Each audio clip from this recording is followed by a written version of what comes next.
Athènes. Ce nom résonne encore comme un synonyme de lumière, de raison et de beauté.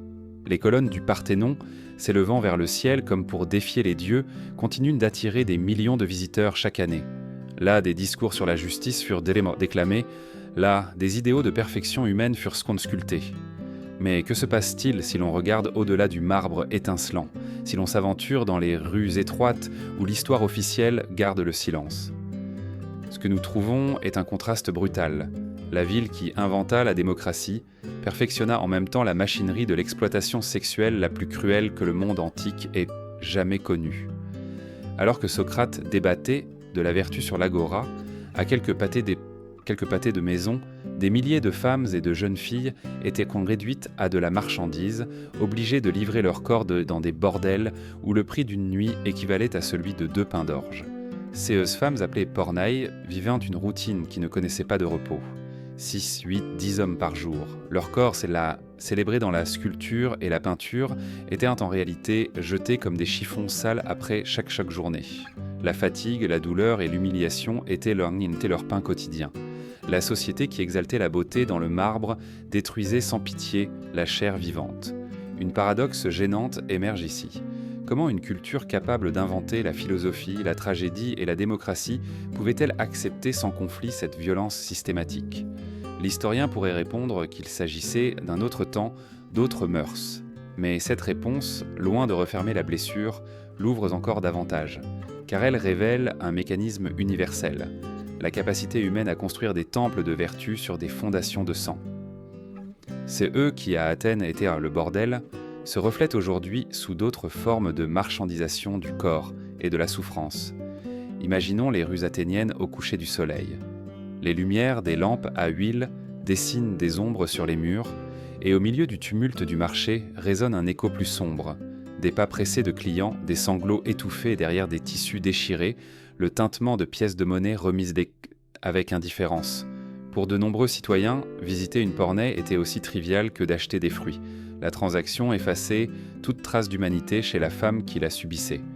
La démocratie naissante se soutenait sur l'exclusion radicale de celles qui n'étaient pas reconnues comme des personnes. Le plus troublant est le silence qui a suivi. Pendant des siècles, ces histoires n'ont pas été enseignées dans les écoles, ni incluses dans les guides touristiques. Le marbre du Parthénon est devenu un symbole éternel, tandis que les traces de CES femmes ont disparu. Mais si l'on marche aujourd'hui parmi les ruines, on semble encore entendre les murmures de leur voix, les supplications et les cris qui se mêlent au vent. La ville qui se vante d'être le berceau de la raison garde dans ses entrailles un cimetière invisible de chair et de mémoire. D'un point de vue psychologique, la situation des pornets révèle des mécanismes de survie extrêmes. Beaucoup apprenaient à fragmenter leur esprit, à séparer le corps de la conscience pour supporter l'insupportable. Ce dédoublement n'était pas un luxe, mais un instinct vital. De cette manière, elles pouvaient résister jour après jour sans devenir complètement folles. Et pourtant, cette même ressource générait un paradoxe.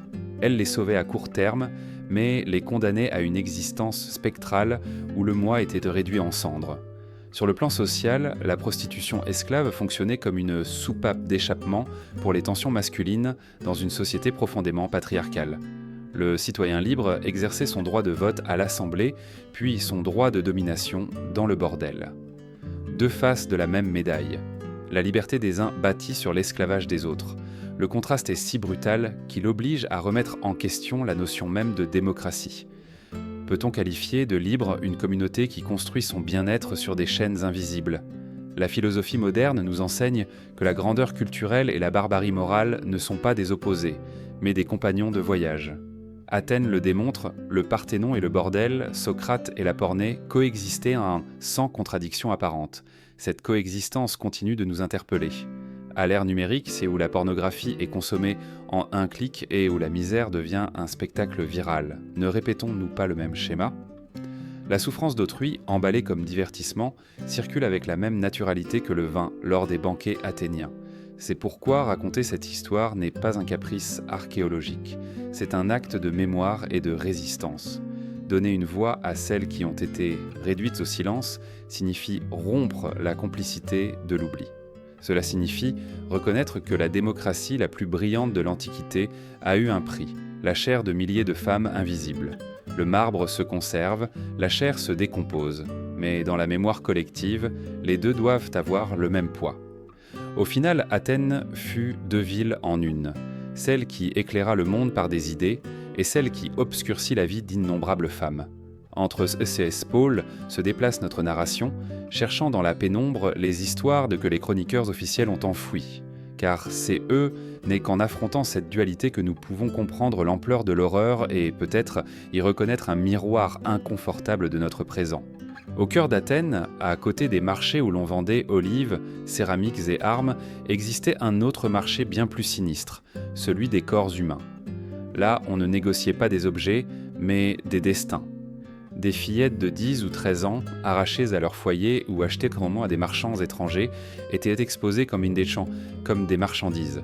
Certaines venaient de Thrace, d'autres d'Asie mineure ou de villages grecs appauvris, livrés par des familles incapables de les nourrir. Le prix d'une vie pouvait être aussi bas que celui d'une vieille mule. À partir de ce moment, la chaîne de l'exploitation se refermait sur elle sans possibilité d'échapper. Le premier acte de propriété était brutal et symbolique, le marquage au fer rouge. Un fer ardent était appliqué sur la cuisse, laissant une cicatrice qui n'était pas une simple blessure, mais une déclaration publique. Cette chair n'appartenait plus à la jeune fille, elle appartenait à un propriétaire. Comme un sceau sur une amphore, la marque transformait le corps en objet d'inventaire. Dans les registres judiciaires, CES cicatrices sont mentionnées comme preuve de propriété légitime, de la même manière qu'un titre de terre ou un acte de maison était présenté. L'humanité était réduite à un simple code de propriété. La routine à l'intérieur du bordel était impitoyable. Il y avait peu d'heures de sommeil, à peine un coin sombre partagé avec d'autres esclaves. Les chambres étaient humides, sans ventilation, remplies de l'odeur pénétrante de sueur, de vin bon marché et de corps épuisés. Il n'y avait pas de mur solide séparant un acte d'un autre. Seuls des rideaux sales ou des nattes usées créèrent l'illusion d'intimité. Souvent, pendant qu'une femme s'occupait d'un client, une autre attendait à côté, écoutant les gémissements et les coups, comme si l'humiliation devait être partagée. La douleur individuelle devenait un spectacle collectif. Les propriétaires calculaient chaque mouvement comme s'ils géraient une usine. Une pornée devait servir un nombre minimum d'hommes par jour. 6 était l'habituel, 10 était le désiré. Le prix était réglementé, une nuit coûtait autant qu'une paire de pains d'orge. C'était une affaire avec des tarifs fixes, connus de tous les citoyens. Les pièces de monnaie collectées à la fin de la journée n'allaient pas entre les mains de la femme, mais dans le tiroir du proxénète, qui ensuite versait les impôts à la ville. À Athènes, la prostitution esclave n'était pas une activité cachée, mais une source de revenus aussi respectable que la vente de blé ou de céramique. Dans les discours d'orateurs comme Lysias ou Démosthène, on perçoit l'acceptation sociale de ces systèmes. Personne ne le considérait indigne. C'était un engrenage de plus dans la machine économique et politique de la police. Le proxénète pouvait s'enrichir, l'État percevait des impôts et le citoyen libre satisfaisait ses désirs sans rien remettre en question. La démocratie qui débattait de justice et de vertu ne voyait aucune contradiction à se financer avec le sang des porneilles. L'idée de liberté était exclusive, réservée à ceux qui pouvaient en voter à l'Assemblée. Les autres existences étaient invisibles, tolérées seulement comme instruments de plaisir ou de profit. D'un point de vue psychologique, cette réalité générait un double effet. D'un côté, la pornée apprenait à supprimer toute attente d'avenir. Elle vivait dans un présent continu d'épuisement, où chaque jour était identique au précédent. De l'autre, la société entière construisait un mur d'indifférence. Les clients pouvaient contempler une femme marquée, épuisée et encore saignante, sans ressentir la moindre compassion. La chosification était totale. La marque sur la cuisse était aussi une marque sur la conscience collective. Elle enseignait à voir le corps féminin non pas comme sujet, mais comme objet, comme outil jetable. Si nous regardons avec des yeux modernes, système n'est pas aussi étranger qu'il y paraît, dans la traite des êtres humains. Actuelle, dans la prostitution forcée de filles migrantes ou dans les camps clandestins d'exploitation sexuelle, les mêmes schémas se répètent. Déracinement, marquage, plus au fer, mais avec des tatouages ou des documents falsifiés, dettes impayables et contrôle absolu. La différence est technologique. pas éthique. Athènes n'a pas inventé l'exploitation. Elle l'a seulement institutionnalisée avec un niveau de froideur qui nous choque encore. Un témoignage reconstitué à partir d'inscriptions et de chroniques suggère que même les femmes elles-mêmes intériorisaient leurs conditions comme un destin inévitable. L'une d'elles, gravée sur une tablette, laissa écrit « Je n'ai pas de nom, je suis CE qu'ils ont acheté ». Cette phrase résume la violence la plus radicale, la négation du moi. Lorsque l'identité disparaît et qu'il ne reste que la valeur commerciale, il n'y a plus de personne, seulement un produit. Le marbre du Parthénon a pu être financé en partie par les impôts perçus sur CES Bordel. Ainsi, chaque colonne parfaite garde en silence l'ombre d'un corps marqué au fer rouge. Se souvenir de cela n'est pas détruire la gloire d'Athènes, mais la voir dans toute sa complexité. Une ville de philosophes et de dramaturges, mais aussi de bourreaux déguisés en entrepreneurs. Un berceau de démocratie qui définissait sa grandeur en excluant des milliers de voix qui n'ont jamais pu s'exprimer. Dans CE, Paradoxe bat la vérité la plus sombre de l'histoire. La civilisation n'élimine pas la barbarie, elle l'organise. Athènes n'a pas caché ce bordel, elle les a réglementés. Et dans cette réglementation, dans cet engrenage précis, nous voyons le visage le plus froid de la violence. Quand elle devient routine, quand elle se transforme en statistique, quand un fer rouge remplace le nom. Refuser dans un bordel athénien n'était pas une option. Le moindre geste de résistance était puni par une violence calculée, exhibée sans pudeur devant les autres esclaves et les clients. Les fouets de cuir tressés s'abattaient sur les dos nus, les verges frappaient jusqu'à engourdir les muscles, et la fin de 3 jours était imposée comme un avertissement exemplaire. Ces scènes ne se cachaient pas dans des coins sombres. Elles étaient publiques, visibles, presque théâtrales. Les présents regardaient, certains riaient, d'autres applaudissaient. L'humiliation se transformait en un rituel d'initiation. La nouvelle esclave apprenait, dès le premier jour, que sa dignité avait cessé d'exister. Les propriétaires d'Ossan appelaient en hurle cela une correction de caractère. Sous cet euphémisme se cachait deux des deux, torture planifiée pour briser la volonté. Ils attachaient Samarcha les femmes à des poteaux de pierre dans les cours, les obligeant à supporter l'hiver avec des vêtements mouillés ou l'été brûlant sans une goutte d'eau. Ils les chargeaient en de poids impossibles, jusqu'à eux que les genoux cèdent. Les coups ne venaient pas seulement des fouets, mais d'objets quotidiens, coupes de vin, manches de couteau, massues en bois. Chaque instrument du banquet pouvait devenir une arme. Et le plus troublant était que les clients pouvaient payer un supplément pour infliger des dommages. Des dents étaient arrachées, des visages coupés, des brûlures faites avec de l'huile bouillante. La cicatrice devenait un sceau de possession, une signature dans la chair qui déclarait « Ceci m'appartient ». Dans certaines occasions, la cruauté était organisée comme une compétition. Plusieurs hommes se relayaient pour soumettre une femme qui tentait de se défendre, tandis que d'autres pariaient sur qui réussirait à la faire crier la première ou qui la laisserait inconsciente. Des vases peints du vieux siècle, Averda G.C, montrent ces scènes comme des jeux athlétiques, avec des corps enlacés sous le regard de spectateurs souriants. Des inscriptions trouvées sur les murs de bordel racontent les exploits de ceux qui se vantaient d'avoir causé la plus grande souffrance. Ainsi, la violence n'était pas seulement tolérée, elle devenait un produit, un divertissement, un trophée. Ce phénomène révèle quelque chose d'inquiétant sur la psychologie collective, la capacité de normaliser la douleur d'autrui jusqu'à la transformer en spectacle. C'est eux qui, pour une pornée, était la destruction de son être, pour le public était un amusement partagé, la souffrance féminine était esthétisée, transformée en un langage culturel qui renforçait le pouvoir masculin. Le rire était la coartada morale, en riant, le spectateur effaçait la gravité de l'acte, le transformait en jeu. Ce rire légitimait la violence. Si nous transposons cette logique à la modernité, le miroir est troublant. Aujourd'hui, les vidéos d'agression circulent sur les réseaux sociaux, accumulant des j'aime et des commentaires. La violence filmée et partagée devient du contenu. L'algorithme récompense CE qui est choquant, morbide, cruel. Comme à Athènes, la douleur d'autrui est commercialisée, et le spectateur derrière l'écran se sent innocent parce qu'il ne fait qu'observer. Les outils donc changent, mais l'essence est identique. La souffrance comme spectacle. La philosophe Hannah Arendt a parlé de la banalité du mal, cette capacité humaine à commettre des atrocités sans haine ni passion, juste en accomplissant une routine. À Athènes, la banalité devenait fête. Les coups, les cris et les larmes faisaient partie du menu. La pornée n'était pas vue comme un être humain, mais comme une scène vivante où l'homme libre représentait sa domination. Chaque cicatrice était en même temps une marque de douleur et un ornement pour l'ego de l'agresseur. Du point de vue de la victime, l'expérience était dévastatrice. La punition publique ne blessait pas seulement le corps, mais détruisait la possibilité de communauté. L'esclave apprenait qu'aucune de SES compagnes ne pouvait la protéger. Toutes étaient obligées de regarder, d'être témoins de sa chute. Ainsi, le bordel assurait non seulement l'obéissance individuelle, mais aussi la fragmentation collective.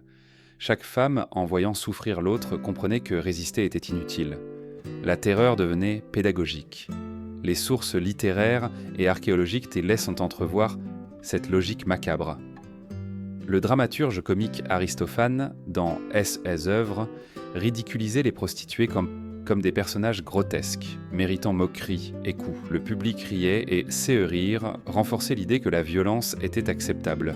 Même les objets d'usage quotidien, coupes, assiettes, vases, apparaissaient décorés d'images d'abus collectifs. L'art, au lieu de dénoncer, légitimait. En ce sens, Athènes ne fut pas une exception, mais un laboratoire. La ville qui perfectionna l'art de la tragédie au théâtre perfectionna aussi l'art de transformer des tragédies réelles en blagues de taverne. La pornée souffrait et mourait, mais sa douleur était transformée en métaphore de pluie, en rire partagé, en ornement de céramique. L'esthétique effaçait l'éthique. Aujourd'hui, lorsque nous regardons ces vases dans les musées, nous admirons souvent la technique, les lignes, la composition. Rarement pensons-nous aux cris figés dans l'argile, mais ces cri est là, piégé pour toujours. S'en souvenir est fondamental. Derrière la beauté formelle se cache la mémoire d'une femme brisée. L'ignorer serait répéter l'indifférence des Athéniens qui riaient au milieu de la torture. La question persiste, que nous dit d'une société le fait qu'elle puisse transformer la violence en spectacle ? Peut-être que la frontière entre civilisation et barbarie n'a jamais été aussi claire que nous le croyons. Peut-être que la véritable mesure d'une culture ne se trouve pas dans S.E.S. Temple, ni dans S.E. Discours, mais dans la façon dont elle traite les plus vulnérables. Si la vie quotidienne dans les bordels était une chaîne insupportable, pendant certains festivals religieux, l'horreur atteignait un climax ritualisé. Parmi eux, les Dionysies, célébrations dédiées au dieu Dionysos, devinrent un alibi sacré pour légitimer la brutalité. Sous le prétexte de rendre hommage aux dieux du vin et de l'extase, les pornées a été offertes gratuitement aux hommes, non comme un acte de compassion, mais comme une offrande. Ces qui suivaient étaient une orgie de violence déguisée en fête populaire, un spectacle de sang, de sexe et de musique que la foule vivait comme une catharsis religieuse. Les chroniques antiques décrivent sans pudeur comment les femmes étaient entraînées sur les places, battues, violées et torturées au rythme des flûtes et des tambours. Le vin coulait sans limite, les éclats de rire se mêlaient aux cris et la foule, ivre, transformait la douleur d'autrui en partie du rituel. Les hommes libres pariaient entre eux. Combien de temps la victime résisterait-elle avant de tomber inconsciente ? Qui réussirait à laisser la cicatrice la plus visible ? Et en CES instant, la femme perdait jusqu'au dernier vestige d'humanité. Elle se transformait en un jouet jetable, en sacrifice vivant pour le plaisir sadique de la collectivité. Certaines mouraient chelanant sur place, exsangues ou asphyxiées. D'autres restaient mutilées à vie, bras cassés, visages défigurés, corps inutilisables. Cependant, le spectacle ne s'interrompait pas. Le sang versé n'était pas un accident, il faisait partie du scénario. Il se mélangeait au vin sur des autels improvisés où les prêtres prononçaient des prières. Le macabre atteignait un niveau symbolique. Les derniers soupirs des victimes étaient interprétés comme des prières pour garantir de bonnes récoltes ou la protection de la ville. Ainsi, la violence extrême était élevée au rang de sacrifice religieux. Les prêtres, loin de condamner, cautionnaient le rituel. Dans leur théologie tordue, le corps détruit d'une esclave était un pont vers le divin. On affirmait que Dionysos, dieu de l'extase et du déchaînement, exigeait ces tribus. La religion, qui devrait être un refuge, se transformait en justification du sadisme. Cette union entre le sacré et le cruel révèle une vérité inquiétante. Quand une société veut perpétuer la violence, elle cherche toujours un dieu pour la bénir. D'un point de vue anthropologique, les Dionysies incarnent la logique du bouc émissaire décrite par René Girard. La communauté décharge sa violence contenue sur des victimes désignées, légitimant l'acte comme une purification collective. La pornée devient un sacrifice humain, nécessaire pour renouveler l'ordre social. C'est eux qui devraient provoquer la répulsion génère, en revanche, la cohésion. Les citoyens se sentent unis dans le rire, le vin et le cri partagé. Le sang fonctionne comme un ciment de la polie.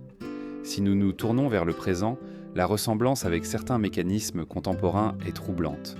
Dans des contextes de guerre, de lynchage ou de spectacles massifs de violence, la foule éprouve la même sensation d'appartenance. La douleur de quelques-uns ou d'un seul devient une catharsis pour beaucoup. Sur les réseaux sociaux, les vidéos d'humiliation ou d'abus circulent comme un divertissement collectif, et le rire numérique remplit la même fonction que la musique des flûtes dans l'Athènes antique, anesthésier la conscience. L'impact psychologique sur les victimes était dévastateur. Beaucoup, en survivant, portaient bien des séquelles physiques irréparables et un traumatisme impossible à nommer.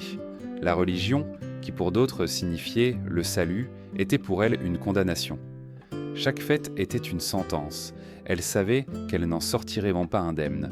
Elles vivaient avec la terreur anticipée de CES date, où leur corps cesserait d'être une marchandise pour devenir un hôtel. Le lendemain, traînées de dôme de nouveau dans les bordels, elles devaient continuer à travailler comme si rien ne s'était passé, avec des plaies ouvertes et des souvenirs impossibles à effacer.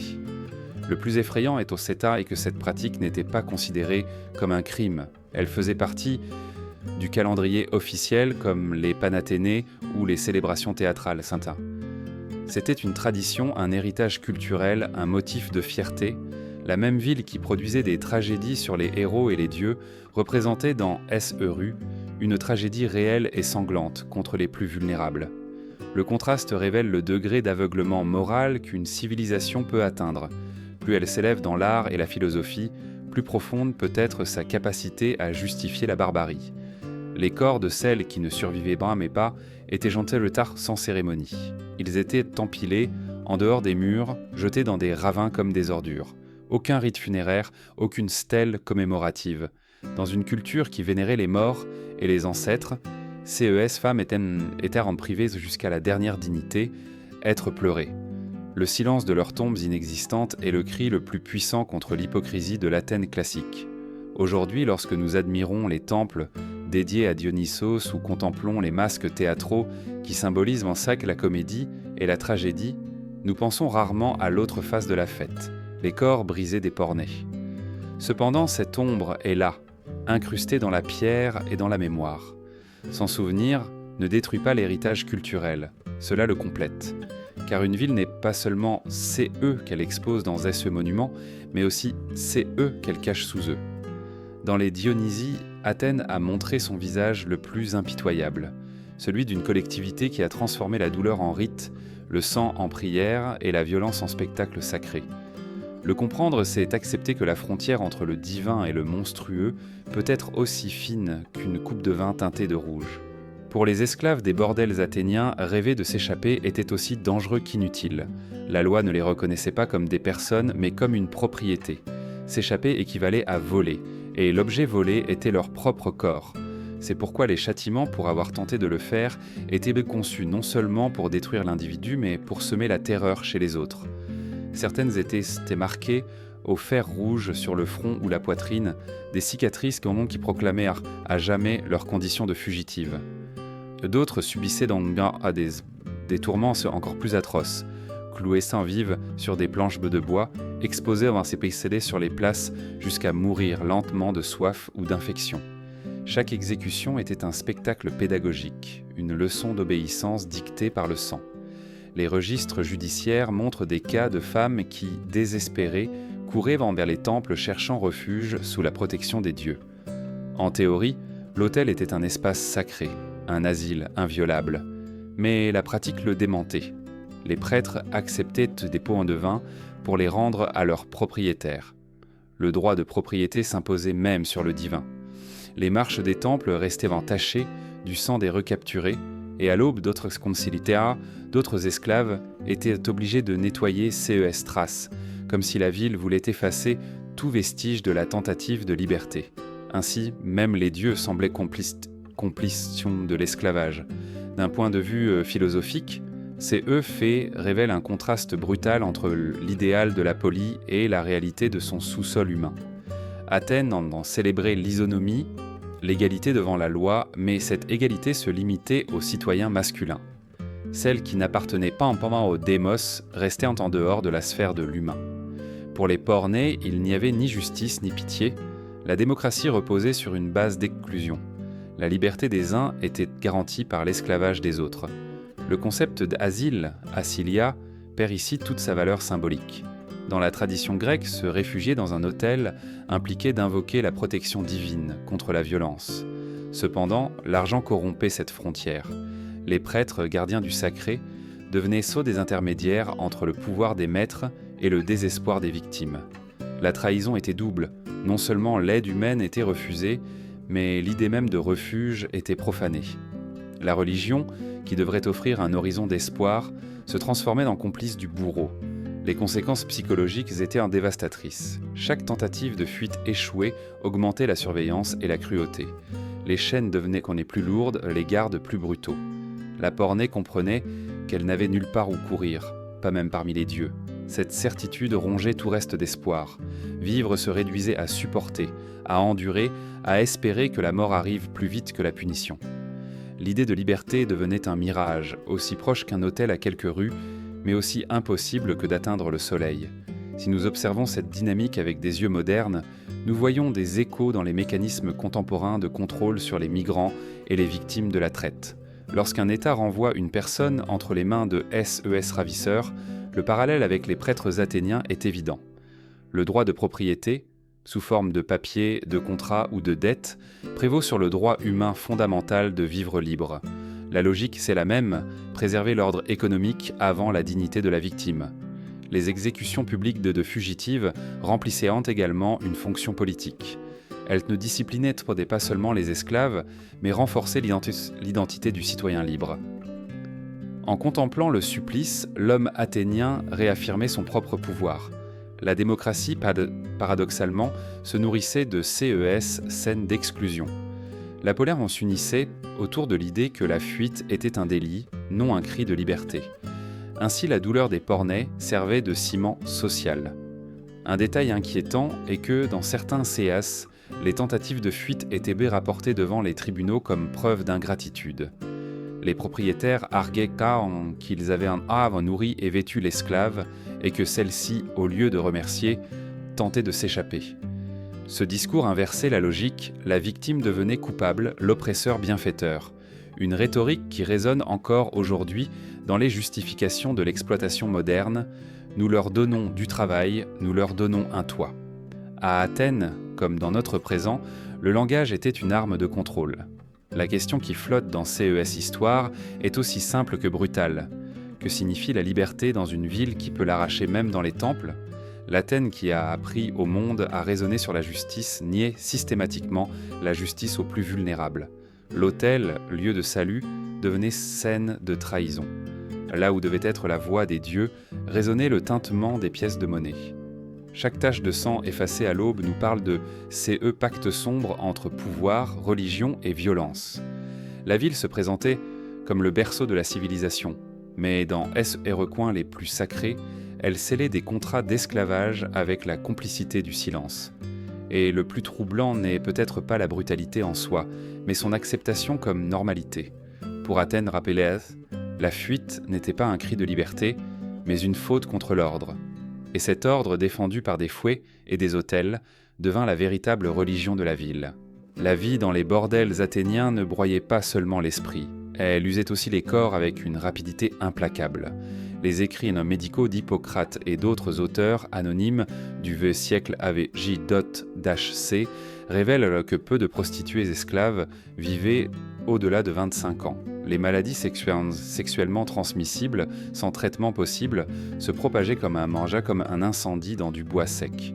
Infections chroniques, hémorragie interne, fièvre élevée, malnutrition extrême, la liste des maux était interminable. Et pourtant, les femmes des Hondo étaient obligées de recevoir des clients même si elles saignaient, même si elles tremblaient de fièvre. La menace du châtiment l'emportait toujours sur tout besoin de repos. Les plaies ouvertes sur le corps étaient ignorées, à peine traitées avec des chiffons sales et du vin bon marché comme désinfectant improvisé. La douleur était invisible, considérée comme faisant partie de la routine de travail. La seule chose qui importait était que la femme continue à générer des profits. Dans cette logique impitoyable, la santé n'avait aucune valeur intrinsèque. C'était une ressource jetable, comme une lampe à huile que l'on remplace lorsqu'elle s'éteint. La grossesse était considérée comme une calamité économique. Un enfant interrompait les revenus du bordel et ajoutait des dépenses inutiles. C'est pourquoi l'avortement forcé devint une pratique courante, exécutée avec des méthodes effrayantes.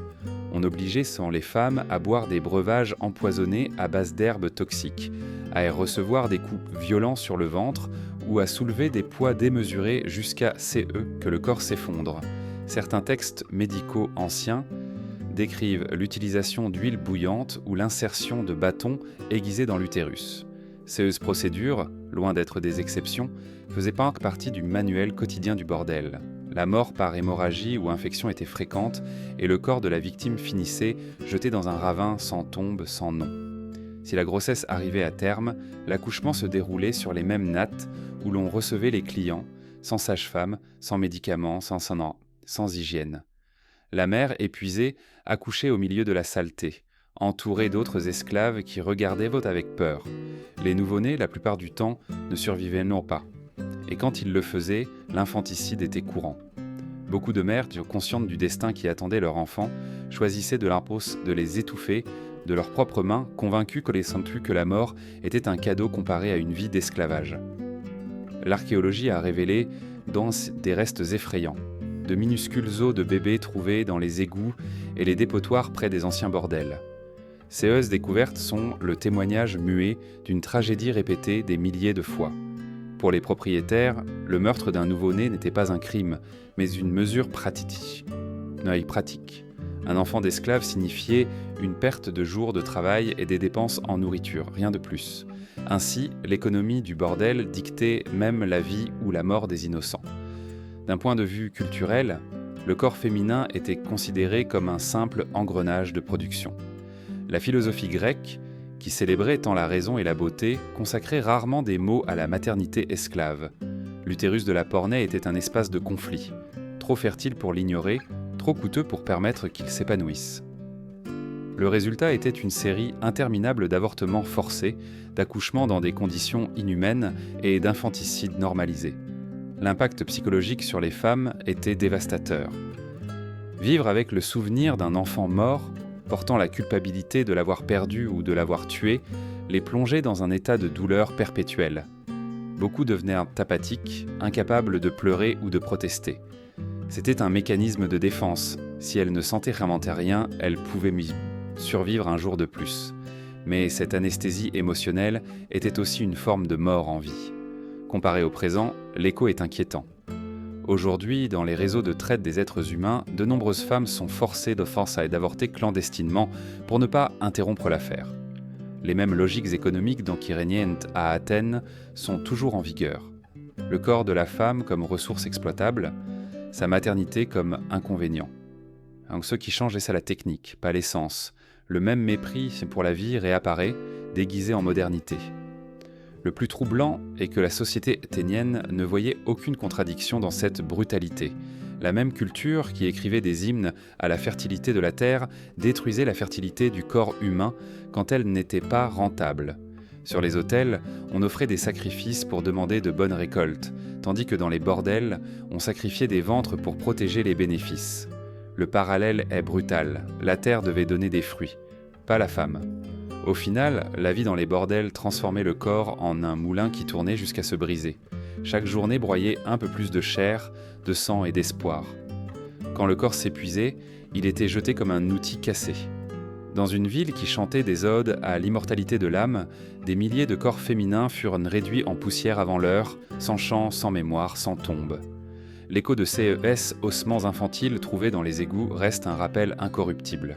Sous le marbre du Parthénon et la rhétorique de la philosophie, il y a un sous-sol de sang et de silence. S'en souvenir est un acte de justice.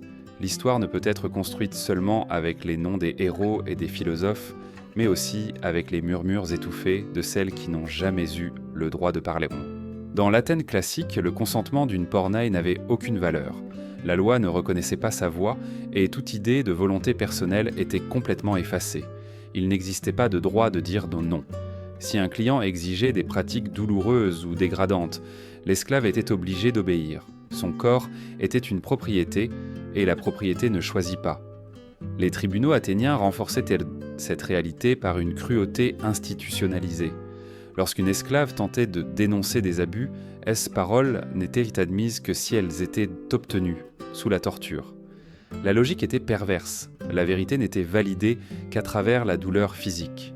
Ainsi la justice transformait la torture en méthode de certification, comme si la chair déchirée garantissait la véracité. Ce mécanisme juridique révèle une contradiction effrayante.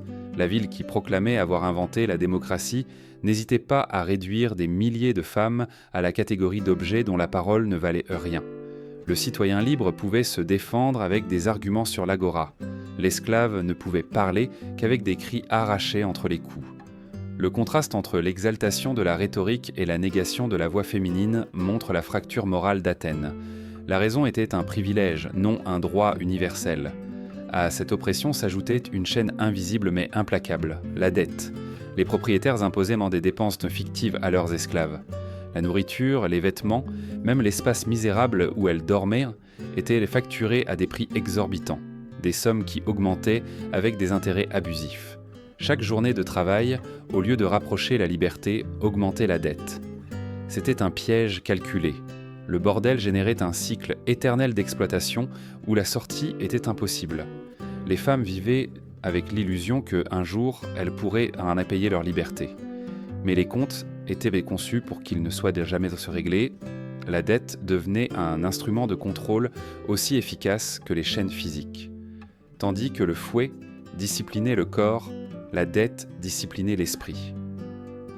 La pornée intériorisait l'idée qu'elle devait travailler plus pour se libérer, même si en réalité chaque effort l'enfonçait plus profondément dans l'esclavage. C'était une forme de torture psychologique qui transformait l'espoir en outil de domination. La philosophie politique athénienne mentionnait rarement ces tueux mécanismes.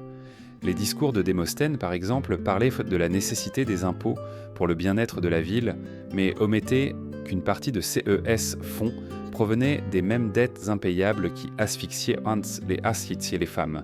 La polis prospérait grâce à un engrenage financier basé sur la souffrance. La démocratie se présentait comme garante de liberté, tandis que dans son sous-sol se perfectionnaient des techniques d'esclavage économique. D'un angle contemporain, cette dynamique semble étrangement familière. Dans le monde actuel, des millions de personnes piégées dans des réseaux d'exploitation par le travail ou le sexe sont soumises à la même logique de dette infinie. Documents falsifiés, intérêts impossibles, paiements éternels pour le logement et la nourriture, les stratégies n'ont pas changé. Ce qui à Athènes était une tablette avec des chiffres est aujourd'hui un contrat signé dans des langues incompréhensibles ou une dette imposée par des trafiquants. La chaîne invisible de la dette reste, des siècles après, l'une des formes les plus efficaces d'esclavage. L'impact psychologique était démolisseur. Vivre en sachant que chaque coup, chaque viol, chaque pièce de monnaie remise au proxénète ne rapprochait pas la liberté mais l'éloignait, détruisait tout sens de but. De nombreuses esclaves en étaient tombées dans une résignation absolue, incapable de distinguer entre résistance et soumission. Cette résignation était pour les propriétaires la victoire définitive. Une esclave qui ne rêvait plus de s'échapper était une esclave utile. La brutalité atteignait même le domaine culturel. Dans les comédies et les poèmes, les prostituées étaient ridiculisées comme des figures vulgaires, associées au rire et au mépris. Cette représentation publique légitimait la violence privée. La société entière collaborait à la dégradation. Les tribunaux qui les torturaient, les proxénètes qui les endettaient, les poètes qui les ridiculisaient et les citoyens qui les consommaient. C'était un réseau de complicité totale où la douleur se transformait en blague et la souffrance en routine. Un récit anonyme conservé en fragments mentionne une femme qui, après 20 ans de service, devait toujours la même somme que le premier jour. Elle avait perdu sa jeunesse, sa santé, ses dents, mais n'avait pas gagné sa liberté. Cette anecdote, répétée encore et encore, reflète l'essence du système. L'exploitation sans fin, la dette comme prison à perpétuité. En contemplant ces panoramas, la question surgit inévitable. Quelle différence y a-t-il entre les chaînes de fer et les chaînes de dette ? Les deux immobilisent, les deux détruisent, les deux tuent en vie. Athènes, avec sa rhétorique de liberté, a perfectionné une méthode d'esclavage plus sophistiquée, une qui se présentait comme une promesse de rédemption, mais qui était en réalité un piège de désespoir. En dernière instance, la pornée vivait entre deux tortures, la physique visible avec des fouets et des coups, et l'économique invisible avec des chiffres et des dettes. Ensemble, elles formaient un engrenage parfait de domination. Ainsi, la ville qui a appris au monde à raisonner sur la justice a construit un système où l'injustice était légalisée et la torture normalisée. Dans de rares occasions, une esclave parvenait à gravir les échelons de la hiérarchie brutale des bordels athéniens. Ce n'était pas une véritable promotion, mais une illusion enveloppée de soie. Parfois, le propriétaire ou un client puissant choisissait une femme comme sa favorite. De l'extérieur, cela ressemblait à un privilège. Chambre privée, robe de lin fin ou de soie importée, bracelets étincelants, repas plus abondants et de meilleure qualité. Comparée à la misère des autres, cette vie pouvait sembler un paradis. Mais en réalité, c'était une autre forme de prison. Une cage dorée où chaque mouvement restait contrôlé et chaque geste dépendait de l'humeur du protecteur. La favorite vivait sous un régime de surveillance constante. Bien qu'elle jouisse de plus d'espace et de meilleurs vêtements, elle ne pouvait prendre ses propres décisions. Ses journées étaient organisées selon les caprices de l'homme qui la subvenait. Un sourire mal interprété, un mot jugé insolent, pouvaient n'en mettre fin à sa fortune apparente d'un instant à l'autre. Elle retournait alors au bordel commun ou pire, était punie publiquement à titre d'avertissement. La chute de la cage dorée était immédiate et dévastatrice. Les registres historiques mentionnent une habitude inquiétante chez les hommes puissants, offrir leur favorite à un ami distingué comme s'il s'agissait d'un vin rare ou d'une statue précieuse. Le geste n'était pas perçu comme dégradant, mais comme un signe de générosité. Pour la femme, cela signifiait perdre du jour au lendemain la sécurité relative qu'elle avait acquise. Son corps était une monnaie de courtoisie, un cadeau de prestige entre hommes de l'élite. Ainsi, même au sommet de la pyramide de la servitude, sa vie restait interchangeable, négociable, jetable. D'un point de vue psychologique, la favorite vivait dans un état d'anxiété constante. Le luxe qui l'entourait n'effaçait pas la peur, au contraire, il l'intensifiait. Plus elle montait dans l'échelle, plus forte était la terreur de tomber. Chaque cadeau, un collier en or, une coupe en argent, était un rappel qu'elle n'était pas maîtresse d'elle-même. La dépendance absolue minait son identité, la piégeant dans une contradiction impossible, jouir d'un privilège qui en réalité était un autre visage de l'esclavage. Si nous comparons CES dynamique à la figure des Elétaïres, courtisanes d'Otarx de Hadron, rancant qui jouissaient d'une certaine indépendance, la différence est révélatrice. Tandis que les Étaïres pouvaient en participer à des banquets et converser avec des philosophes et sauter et gérer leur propre économie, les pornées favorites ne cessaient jamais d'être une propriété. Elles n'avaient pas de voix publique, tant pis ça ne pouvaient pas négocier. Leur éclat était emprunté à un reflet du pouvoir masculin qui pouvait à tout moment s'éteindre. La cage dorée était au fond plus trompeuse que les chaînes de fer, car elle déguisait l'oppression sous des apparences de luxe. Un récit conservé dans des sources fragmentaires narre le cas d'une esclave devenue favorite d'un général athénien. Pendant des mois, elle vécut entourée de tissus exotiques, de parfums importés et de banquets. Mais un jour, après un simple malentendu lors d'une fête, le général la donna en cadeau à un allié. La femme fut transférée dans une autre maison, et son ancien protecteur ne la mentionna plus jamais. Pour l'élite, le geste était une courtoisie diplomatique. Pour elle, cela signifiait la fin abrupte de sa fragile stabilité. Cet épisode montre la crudité du système. Même le plus grand honneur possible pour une pornée pouvait s'évaporer en une nuit. En termes culturels, CES favorites sont devenues des symboles ambigus. D'un côté, elles représentaient le pouvoir d'un homme d'afficher richesse et générosité. De l'autre, elles étaient comme des rappels silencieux qu'aucune esclave n'était en sécurité, même aux niveaux les plus élevés de la hiérarchie. La cage dorée servait de propagande. Elle montrait aux autres qu'il pouvait y avoir des récompenses pour l'obéissance. Même si CES, récompenses et épauses étaient éphémères et toujours dépendantes du caprice d'autrui. C'était une méthode subtile de contrôle collectif. Si nous l'observons sous l'angle moderne, nous trouvons des parallèles inquiétants dans les relations de dépendance émotionnelle et économique qui se cachent sous le déguisement du luxe. Des femmes entretenues par des figures puissantes, piégées entre des privilèges superficiels et l'impossibilité de décider de leur propre vie, reproduisent encore aujourd'hui la même contradiction. Le bien-être apparent comme forme d'esclavage. La cage reste une cage, même si ce barreau brille.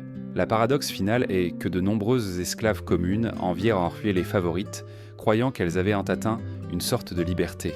Mais la réalité était plus cruelle. Les chaînes d'or ou de soie pouvaient peser autant que celles de fer. La différence était dans l'apparence, pas dans l'essence. Et c'est peut-être cela qui fut la cruauté la plus raffinée du système athénien. Convaincre les victimes que l'esclavage pouvait être un privilège. Dans les pierres silencieuses d'Athènes, il ne reste aucune trace de cage dorée. Seuls des fragments de récits et des allusions dispersées nous permettent de reconstruire l'illusion de liberté qui enfermait de nouvelles formes de dépendance. S'en souvenir, c'est se souvenir que le pouvoir, c'est se déguiser, que la domination peut adopter des parures luxueuses et que, en dernière analyse, tout privilège accordé depuis l'oppression reste une oppression.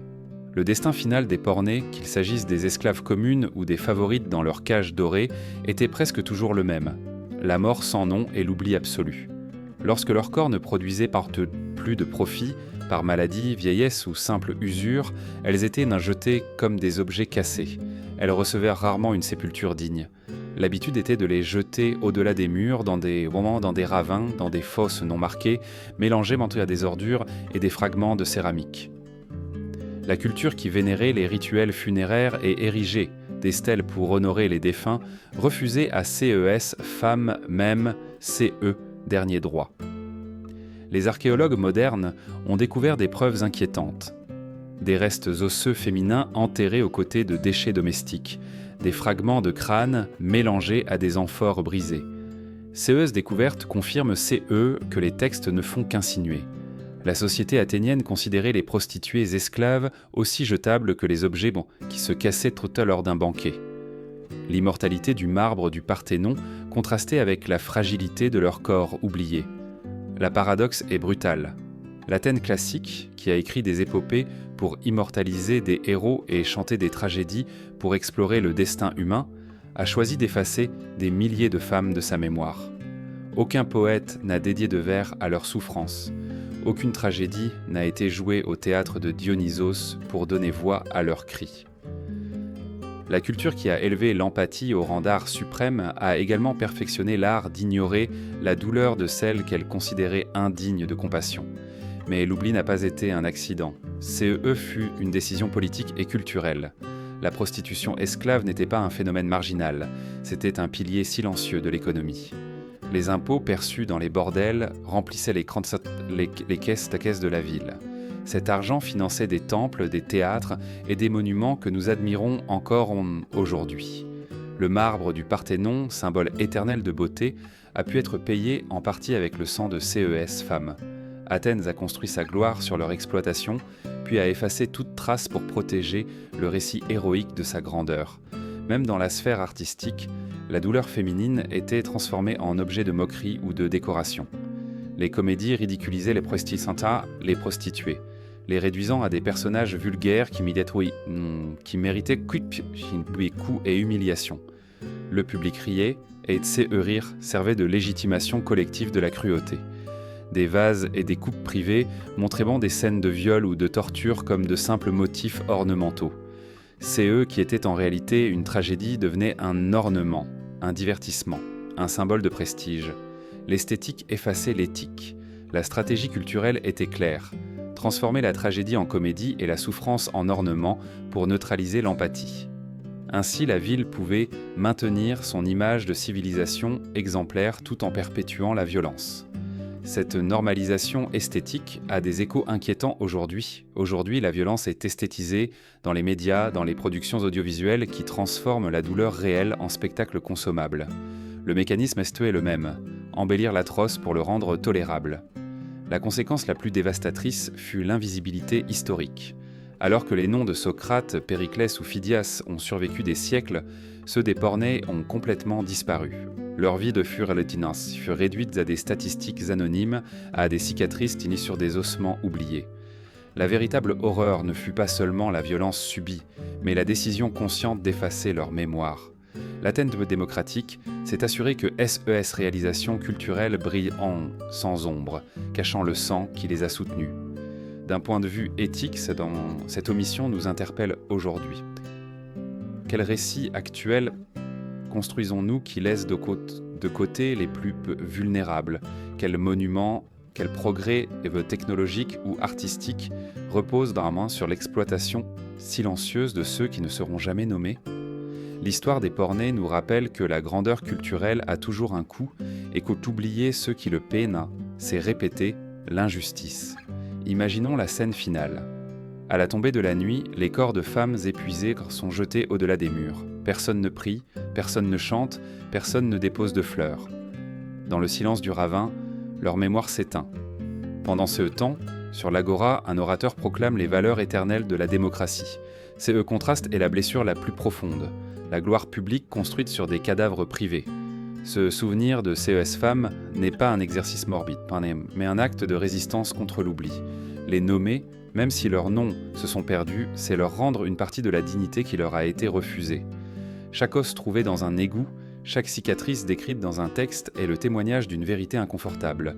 L'Athènes qui a éclairé le monde avec la philosophie et l'art a également perfectionné la machine de l'exploitation sexuelle et du silence historique. Le marbre resplendit encore, mais sous ses fondations bat un écho sourd de voix éteintes. Cet écho nous exige d'écouter, car c'est n'est qu'ainsi que nous pourrons comprendre que la civilisation ne se mesure pas à SES Temple, mais à la façon dont elle a traité ceux qui n'avaient pas de voix.